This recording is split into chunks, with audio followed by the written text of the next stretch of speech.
নমস্কার বন্ধুরা, তপতির ঘরকন্না নতুন একটি ব্লগে আপনাদের সকলকে স্বাগত জানাই। বন্ধুরা, আজকে আমি রাঙা আলু দিয়ে গোলাপ জামুন বানাবো। তারই রেসিপি আপনাদের সঙ্গে শেয়ার করব। বন্ধুরা, চলুন তাহলে রেসিপিটা এবার শুরু করি। আপনারা ভিডিওটা প্রথম থেকে শেষ পর্যন্ত দেখতে থাকুন, কিভাবে আমি রাঙা আলু দিয়ে গোলাপ জামুন তৈরি করছি। রাঙা আলু দিয়ে গোলাপ জামুন তৈরি করার জন্য এখানে আমি 250 গ্রাম রাঙা আলু নিয়েছি, দিয়ে ধুয়ে পরিষ্কার করে নিয়েছি। আর কিছু শুকনো উপকরণও আমি নিয়ে নিয়েছি। এবার রাঙা আলুগুলি আমি সেদ্ধ করে নেব। প্রেসার কুকারে পরিমাণ মতো জল দিয়ে ধুয়ে পরিষ্কার করে নেওয়া লাল আলুগুলি দিয়ে দিচ্ছি, দিয়ে আমি 2টি সিটি দিয়ে নেব।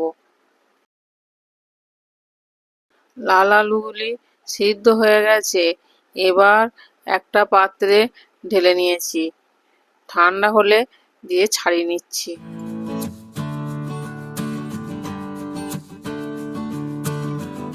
এইভাবে লাল আলুর খোলাগুলি আমি ছাড়িয়ে নিচ্ছি, দিয়ে একটা পাত্রে রেখে দিচ্ছি।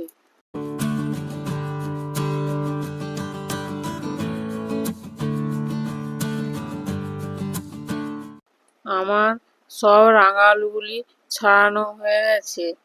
এবার এই সিদ্ধ করা রাঙা আলুগুলি হাত দিয়ে আমি ভালো করে মেখে নিচ্ছি। রাঙা আলুটাকে এমনভাবে মাখতে হবে যেন ভেতরে একটুও দানা দানা না থাকে, একদম মোলায়েমভাবে মাখিয়ে নিতে হবে। রাঙা আলুটা আমার মাখা হয়ে গেছে। এবার আমি কিছু শুকনো উপকরণ দিয়ে দিচ্ছি, যেমন ময়দা দিচ্ছি 4 চামচ, একটা বড় এলাচ আমি দানাগুলো বার করে নিয়েছি, সেই দানাগুলো দিয়ে দিচ্ছি, 2 চামচ গুঁড়ো দুধ, 2 চামচ গুঁড়ো চিনি, আর 1/2 চামচ বেকিং পাউডার দিয়ে এই শুকনো উপকরণগুলি আমি হাত দিয়ে ভালো করে মেখে নিচ্ছি রাঙা আলুর সঙ্গে।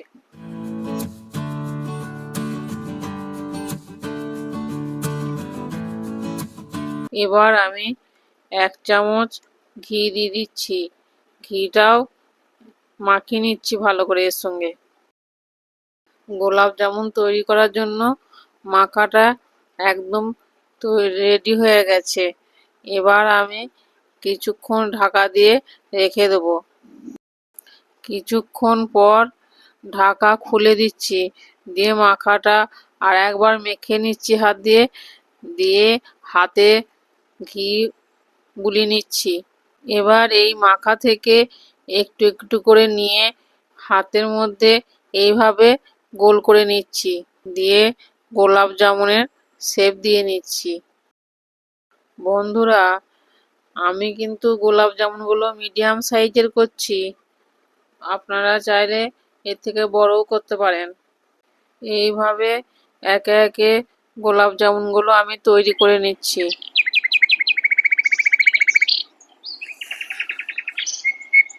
আমার সব গোলাপ জামুন তৈরি করা হয়ে গেছে।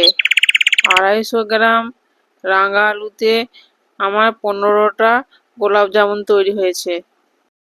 এবার গোলাপ জামুনগুলি ভেজে নেব। তার জন্য গ্যাসে কড়াই বসিয়ে পরিমাণ মতো তেল দিয়েছি। তেল গরম হয়ে গেছে। এবার আমি একে একে গড়ে রাখা গোলাপ জামুনগুলো তেলের মধ্যে দিয়ে দিচ্ছি। গোলাপ জামুনগুলি তেলে দেওয়ার পর সঙ্গে সঙ্গে নাড়া যাবে না।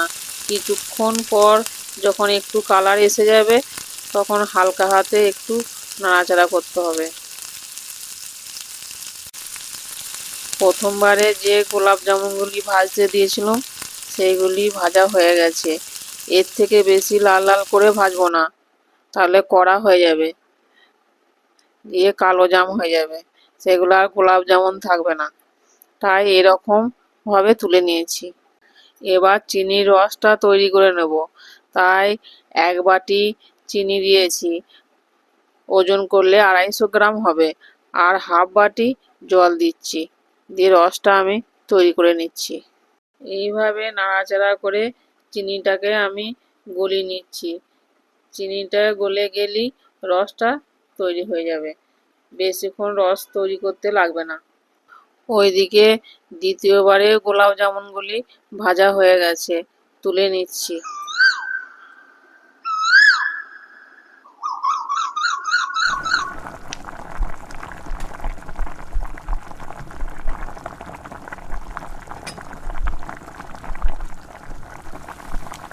আমার সব গোলাপ জামুনগুলি ভাজা হয়ে গেছে, এদিকে রসটাও তৈরি হয়ে গেছে।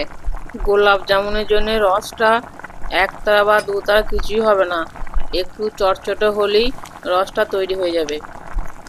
আমার রসটা তৈরি করা হয়ে গেছে। এবার ভেজে রাখা গোলাপ জামুনগুলি রসের মধ্যে দিয়ে দিচ্ছি।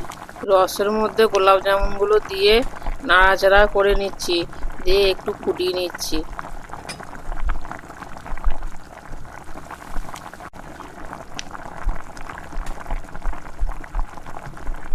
গোলাপ জামুনগুলি এবার ঢাকা দিয়ে রেখে দিচ্ছি 2-3 ঘন্টার জন্য। 2-3 ঘন্টা পর ঢাকা খুলে দেখাচ্ছি, দেখুন বন্ধুরা কত সুন্দর গোলাপ জামুনগুলো হয়েছে, আর ফুলে কেমন ডবল হয়ে গেছে দেখুন। দেখতেও যেমন ভালো হয়েছে আর খেতেও সেরকম ভালো হয়েছে।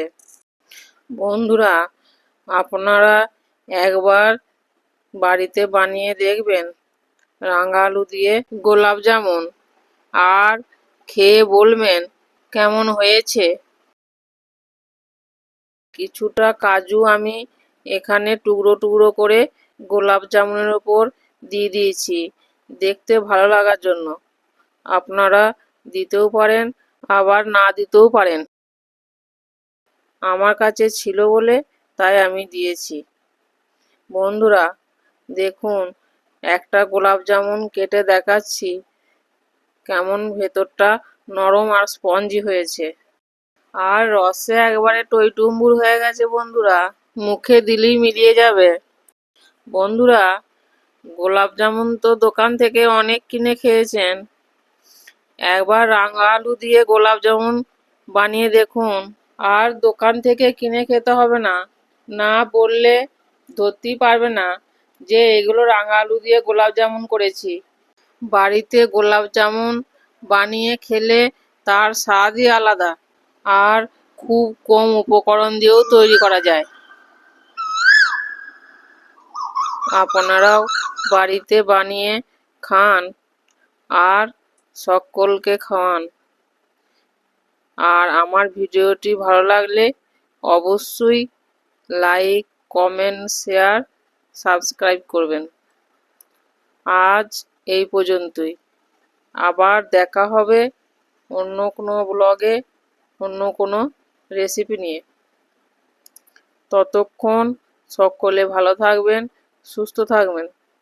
ধন্যবাদ সকলকে ভিডিওটি শেষ পর্যন্ত দেখার জন্য।